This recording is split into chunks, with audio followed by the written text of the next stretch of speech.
Dunggiring sa straight to the point. Alas 5:17 na! Sampataw na!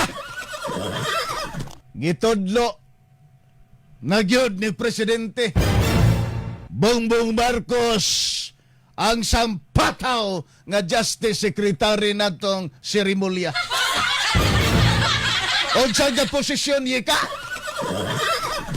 Daan namang yung tanan na nagsulti. Nga siya gyud si Boyeng Rimulya. Mao ibutang isip puli ni Martires nga biritiro isip ombudsman sa atong nasod Pilipinas. Gitudlo na. Wa pa gani moabot ang deadline nga Oktubre 25. Haskang sayuha. Si Presidente buang lagi na po ba? Bongbong! Sampataw. Si Presidente Bongbong Marcos Jr. kagahapon mitudlo kang Boyeng Rimulya isip pa ombudsman. O niya sa iya pagkakasamang pamahayag na yun kagahapon gawa sa flood control projects nga iyang imbestigahan. Actually, magkakasama ang number 1 yun nga agenda ni Boyeng. Dili man yun ang flood control projects. Hibaw naman ta. Sampataw. Ang unang yun magkakasama dihang agenda na nasa script ni Boyeng magkakasama mao ang papapriso sa ato ang Vice Presidente ni Inday Sara ni Ining Sampataw. Kabata-bata ni Presidente buang-buang na po lagi. Bongbong Marcos Jr. kasama. Banag silong sa straight to the point. Sampataw na. Alas 5:19. Kuyawa, no? Usa kay dangata na to ani, no? Usa kay asahan na to ani. For the first time, nakabaton sa kasaysayan sa Republikas Pilipinas. Sa dihang gibugna ang ombudsman. Nga mao kini agya kanana ang watchdog sa mga trabahante sa gobyerno, elected officials, mao ni siya magkakasama ang mo fiscalize. Murag silbing fiscalizer ba? O mga magsilbi magkakasama bang fiscal kung mag-file tag kaso na ngadto sa mga naas gobyerno labi na gyud kining mga elected officials sa atong nasod Pilipinas. Karon ito, file ta magkakasama kaso na plunder. Asa ba ni kining mga insertions? Asa flood control o guban pa mga administrative cases na dapat angay ato bangon sa mga sampataw nga mga bungoton nga mga elected uban sa mga trabahantes gobyerno. O niya karon samaan ni karon nga ilang kaalyado nga si Saldico o ang labing sampataw nga si Tambaloslos. Ang ombudsman manggod kung sa kuana regular korte na ba sa judiciary na to, mao na siya magkakasama ang kanan ang piskal bitaw piskaliya nga diha una moagi ang tanan kaso sa prosecutor o sa City Prosecution's Office. Nya tanaw na magkakasama sa mga prosecutor kung kana imong kaso, pwede bang idusok ngadto sa korte? Kaya ang korte magkakasama kung mag-isgot ang ombudsman ang sandigang bayan. Diha taralon sa korte gikas prosecution o prosecutor o sana maabot ka to sa korte salaon sana magkakasama sa piskalya. Mausan na sa ombudsman, musala, mo evaluate. Nagkaroon, ang mo evaluate sa kaso nga gipasag ka sa kalambigitan nining sampataw nga anomalya sa flood control project si Boying Rimulya sa ilang mga kalyado sa group effort. Sama ni Saldico nga maitagiya sa eroplano nga gisakyan ni Digong padung ngadto sa The Hague, Netherlands. Usa may lauman nato diha? Butuo ka bo? Sa giingon ni Presidente buang na pud lagi. Bongbong Marcos Jr. nga walay sacred cow. Diha karon sa katudloan ni Boying Rimulya isip sampataw nga ombudsman nga ilang kaalyado magkasama ning administrasyon ni Presidente di na lagi kumusulti kay Bongbong Marcos Jr. Dungkiring sa straight to the point. Kasaligan ka magkasama na yung nga walay secret cow, walay pilion. Istoy! Sampataw! Too pa'y pahak na ko ninyo.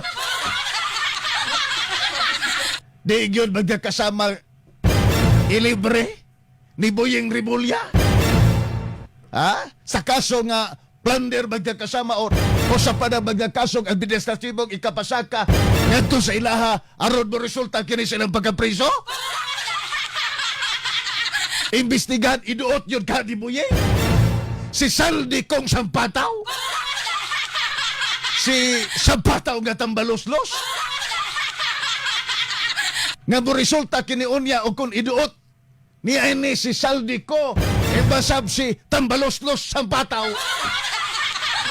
Basin niya bukanta ni nga pinaka-leader sa tanan nga korupsyon sa flood control projects o ibasab insertions sa budget nato magkakasama sa GAA si Presidente Buang-Buang Marcos Jr. Dungkiring sa straight to the point. Wala ka. Ayaw yung tuo anang ingon nga walay secret cow. Bot-bot na. Kay sumasa akong giingon diha ninyo, lahi ang ginasulti ni ining atuang nga Presidente, lahi pod magkakasama ang ginabuha. Mauna siya. Ang dako magkakasama ang pangutana, makalaong bata. Nga padutlan ni Ombudsman Boying Rimulya. Si Saldico ibasab si Tambaloslos sa kaso nilang pag-atubangon sa kalambigitan nining sampataw nga ghost projects ibasab magkakasama flood control projects nga balita ang kwarta nga ilang gibulsang sampataw. Nga kini naisgutan nga maong gitudlos testigo nga mo'y labing nakakwarta mo'y nagbani obra sa budget sa atos Kongreso. Gitudlos testigo nga iya man magkasama kining magkaalyado. Day, balansihan ninyo. Mao na nga ambot asa padong ning nasura. Dungkiring sa straight to the point. Kitang mga Pilipino, haskag yun na tong luuya karon sa kasamtangan. Kay haska na yung katauanan na. Gikatauan na ta sa ubang mga nasod nga nagpaniid. Aning presenteng sitwasyon ning atong sampataw. Kapag butang og mga sensitibong posisyon sa mga kinini ang ahinsyag sanga sa atong gobyerno nga mauunta magkakasabay magsilbing dangpanan sa katawhang Pilipinon ang opisina sa ombudsman. Unya karon ang atong sampataw nga presidente ibutangan magkakasama niya iyang bata-bata nga sigurado ta 101% ang katuyuan ani ang pagdepensa sa ilang mga sampataw pataw nga kaalyado unya iduot si Inday Sara Duterte aron kini mapriso para inigabot sa 2028 nga presidential election. Di na ni magkakasama kalihok, di na ni magkakasama makabuilo sa iyang kandidatura. Pagdagan isip presidente sa atong nasod Pilipinas inigabot sa 2028 nga election. Dungkirin sa straight to the point. Kangilad ba? For the first time, ang ombudsman sukad na sukad. Nakabaton o kanang nga naaga ombudsman nga gitudlo sa presidente nga politiko o gikan sa kabinete. For the first time, nga doon natay ombudsman, kadaghang parinte nga nangalagad magkakasama sa sampataw na to karon nga gobyerno. Sama ni Romulia. Iyang igsuon, DILG Secretary. Ang iyang anak magkakasama, opisyal dito sa Cavite. Ikaw karon taga Cavite ka, na kay nakita magkakasamang anomalya sa iyaga kinini ang baga kabanay ganas gobyerno. Mufile kag kaso dito sa ombudsman o sa may dangatan kasi mong kaso. Kana nga mga sanglitanan ba? Wala na magkakasama gilantaw sa Judicial and Bar Council. Ambot, kung pila po kayo bahin sa GBC. Basin na kabahin po sa Minalita Balita. Pila po ka magkakasama ilang nasaking. Ngano magkakasama nga nagpakabuta bungol. Aning mga apan ni Boyeng Rimulya nga giapil man gyud nila sa short list nga pilihan sa presidente isip mahimong ombudsman. Na wala na gyud, hopeless na gyud ang katawhan karon. Ang Judicial and Bar Council magkakasama wa putay lauman.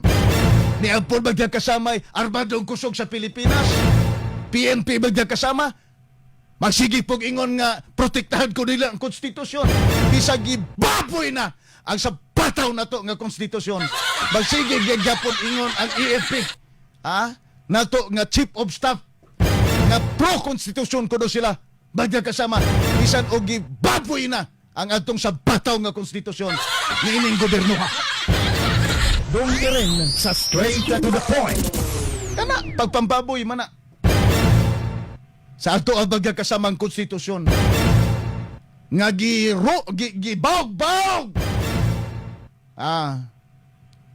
ni acting ombudsman Dante Vargas aron labang yun mahaapil mahatagan og clearance si Boyeng Rimulya aron maapil sa listahan sa Judicial and Bar Council sa short list nga pilihan sa presidente. Maliban mo na. Ang direktiba ni Dante Vargas ang kadadaga acting ombudsman nga tanang kaso ni Boyeng Rimulya mabalinada para mo qualify lang kini magkakuha clearance nga maapil magkakasama sa listahan maindorso sa Judicial and Bar Council. Di ba na papambaboy magkakasama sa ato ang balaod? Una ang PNP o ang EP magsige gyapon ingon nga protektahan na to ang atong konstitusyon. Kami para sa konstitusyon mo protekta bisag gibaboy na ang ato magkakasamang konstitusyon. Dungkirin sa straight to the point. Alas 5:31. Daghanang nananawagan og people power. Wa na, hopeless ng katawhan Pilipino. People power na lang yun kuno ang solusyon. Sa bataw, magkagubot yun taan eh. Ang bot, kung kamo dihang nagpaminaw karon. Muuban ba mo nining sa bataw nga people power? Nga giplano nila? Muuban ba mo? Buduyog ba mo? Nga pag people power na lang ta? aron pabagsakon bagya kasama kuno kining gobernohan. Kaya ka? Natong katawang Pilipinhon karon nga ang Imperial Manila bagya kasama? Ha? Di man pud gusto kang Sara, mao'y bupuling BBM.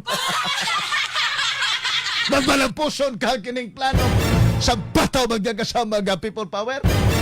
Ambot lang. Dong sa straight to the point.